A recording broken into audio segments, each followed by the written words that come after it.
शासकीय विश्रामगृह जालना येथे महत्त्वपूर्ण आढावा बैठक संपन्न। पाडळी मंठा प्रतिनिधी महादेव जामकर।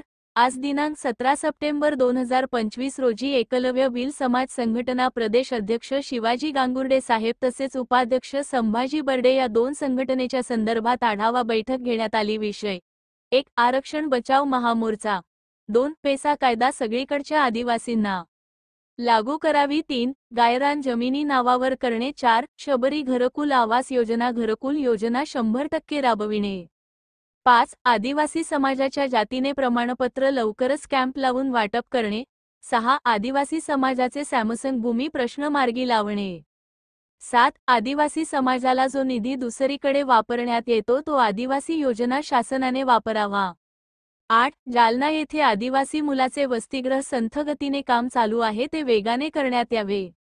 9. आदिवासी समाजाने आपल्या मुलाच्या शिक्षणासाठी वंचित ठेवू नये अशा अनेक विषयावर समाज बांधवांना अनमोल मार्गदर्शन करण्यात आले। या आढावा बैठकीचे आयोजक विष्णू वाघ, एकलव्य भिल समाज संघटना मराठवाडा अध्यक्ष तसेच आवर्जून उपस्थित राहिलेले प्रमुख पाहुणे Kale sir, Kokate sir, Bele sir, Jamkar sir, पत्रकार Dhandare sir, police Patil, Sopan Dhandare, Devidas Ghandare, Waghmare sir इत्यादी तसेच बदनापूर, अंबड, परतूर, जाफराबाद, देऊळगाव राजा, मंठा, जालना येथील समाजबांधव मोठ्या संख्येने उपस्थित होते।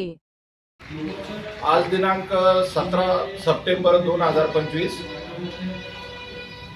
शासकीय विश्रामगृह जालना या ठिकाणी जालना जिल्ह्यातील समस्त आदिवासी जमातीची एक बैठक आयोजित केली होती।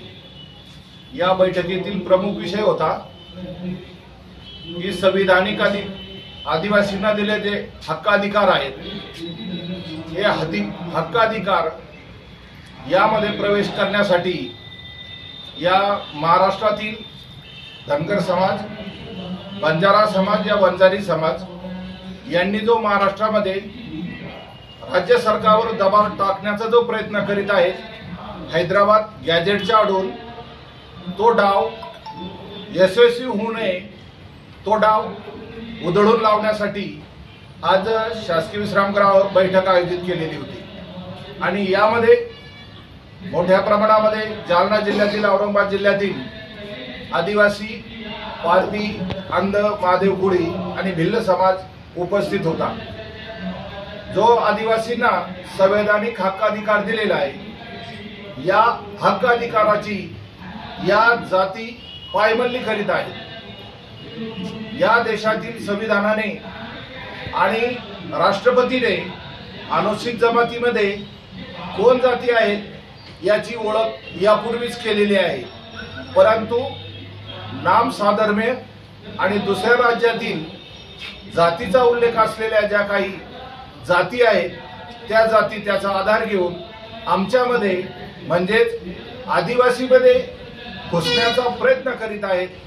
आदिवासीमध्ये जे संरक्षण आहे 6व्या 5व्या शेड्यूलचं आणि आदिवासीचे ते हक्काधिकार 9व्या अनुसूचीमध्ये संरक्षित केलेले आहेत, ते हक्काधिकाराला बाधा पोहोचवण्यासाठी या जाती हल्ला करीत आहेत आणि म्हणून तो हल्ला परतवण्यासाठी आजची ही बैठक आयोजित केलेली आहे। या बैठकीमध्ये अनेक विषय घेण्यात आलेले आहेत। त्यामध्ये या जालना जिल्ह्यातील आदिवासींच्या आर्थिक उन्नतीचे, आदिवासी जमातीमध्ये असलेल्या स्त्रियांच्या आर्थिक उन्नतीच्या ज्या बाबी आहेत त्याचाही या ठिकाणी उहापोह करण्यात आलेला आहे। आणि प्रामुख्याने TSP आणि OTSP हा या क्षेत्रामध्ये जो असलेला भेद आहे तो भेद नाहीसा करण्यासाठी यावरही चर्चा करण्यात आलेली आहे। असे अनेक पैलूने यावर चर्चा झालेली आहे।